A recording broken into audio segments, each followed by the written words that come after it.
Okay, so welcome back to part two of drawing a schoolgirl concept. Started very loose. Wasn't sure what I was trying to create, but I knew I wanted a female protagonist, and this led to this badass schoolgirl who's protecting her classmates, and she's got a gun. Maybe she's connected to CIA through daddy, or she's a bit of a badass, and her boyfriend's got a gun, and she borrows it now and again to be the superhero because he won't use it. Um, so where I left off last time, I had this very loose sketch, and I'm just refining some of the stuff that I did to familiarise myself with it, and getting a few ideas. And a good way to familiarise yourself with something is just to muck about different faces. As you can see, I've got this strange skeletal sort of thin girl look. I don't know, try to make her look nimble, and I'm messing with hairstyles, and it's amazing how much something changes each time you add, extra hair, extra face here, change position of the eyes, the lips. It just completely creates a new person. So that's basically what I'm doing here, and gradually cleaning it up as I go. I'm thinking about shadows.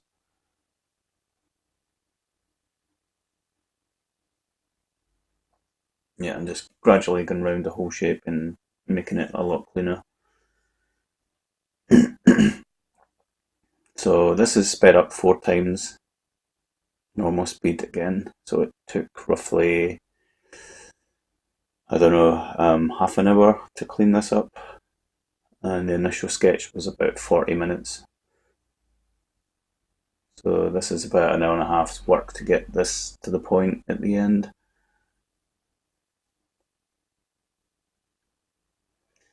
Yeah, I tend to fuss a little bit. I've created a shadow, I've taken the shadow away, um, just so that I can see things clearer and mess about with anything without having to do much more cleanup.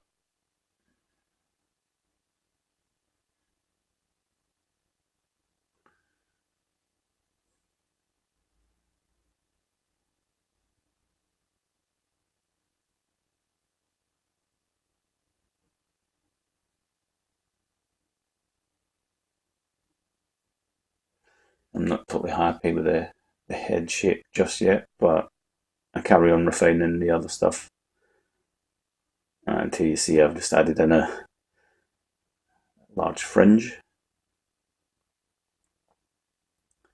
and I'm seeing flaws with the face that I don't like. Bring the eyes down a bit lower,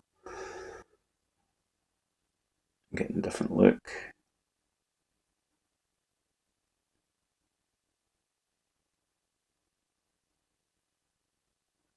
Nothing's ever really final until it's final, but I won't do like all the grayscale stuff and move on to colour without being totally happy with the grayscale stuff.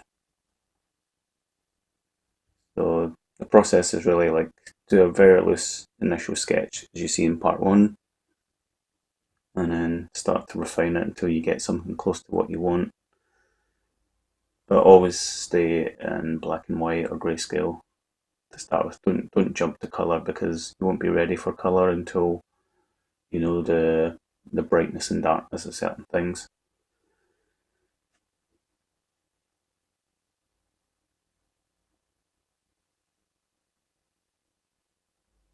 and the shape, silhouette, and all these things.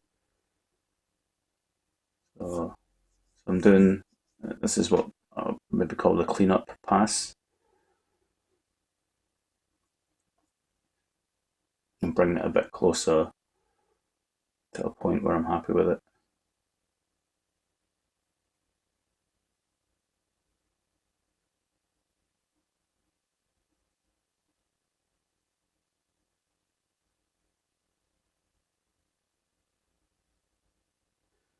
Yeah, and the more you work on it, the more you'll see something not quite right, and you might be like, okay, that's standing out more and needs fixed. So, like here, the arm needed a bit more work. She's quite toned and I guess thin, athletic. She's got a lot of hair, as you can see.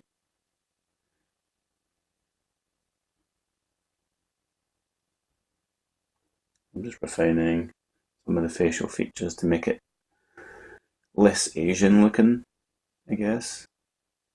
I have this habit of making girls look somewhat Japanese or something, but I quite like that eye shape. It's got a kind of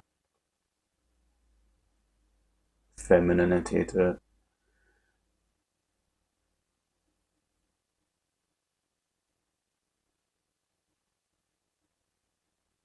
Here she's starting to look like Elvira, which I'm just seeing now after working on it. But yeah, I might try a few things, so I can take a copy of the head and try a few different things with it later on.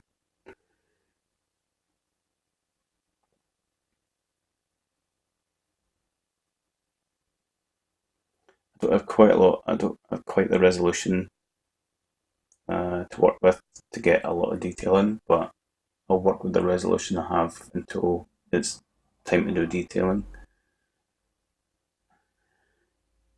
I'll try and get as much detail in there as possible before I do any sort of upscaling.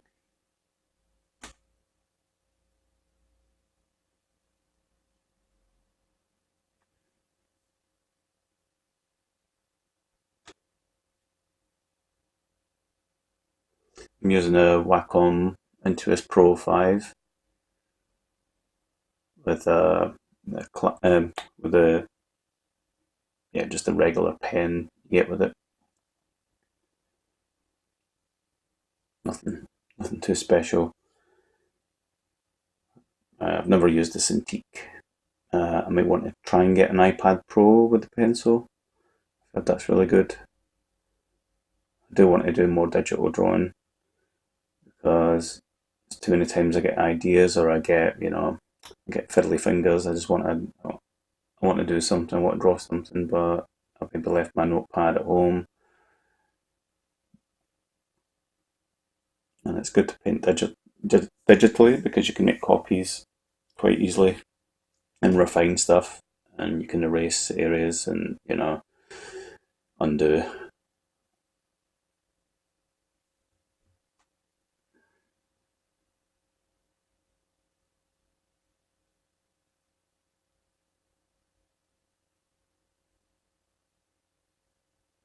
A good example here of keeping things grayscale is the way I've painted the tie. I've kept the tones really close to the tone of the tie, but these are just to differentiate where there might be like coloured stripes. But keep everything grayscale because that way, when you colour it, it'll inherit the right tone. It's supposed to go straight to colour because you're not sure what the tone would be in grayscale. I've seen me doing colour sometimes, but when you saturate it, when you make it grayscale, basically you'll see that the tones go a bit strange.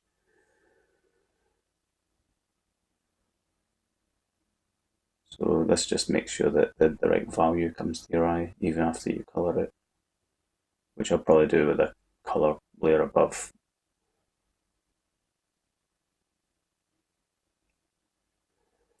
So quite happy with this shape so far, and to help further clean it up I'm just cutting it out. I've merged it with the backdrop but not the shadow. I'm just cutting around it. Quite loose with the hair there. I'll do that. I'll do that in the next step.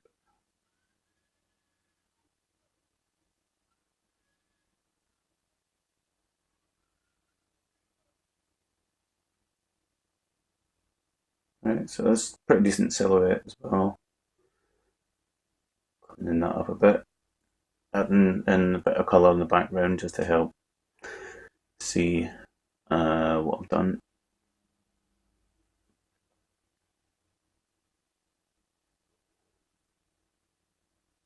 And I'm just cleaning up the hair.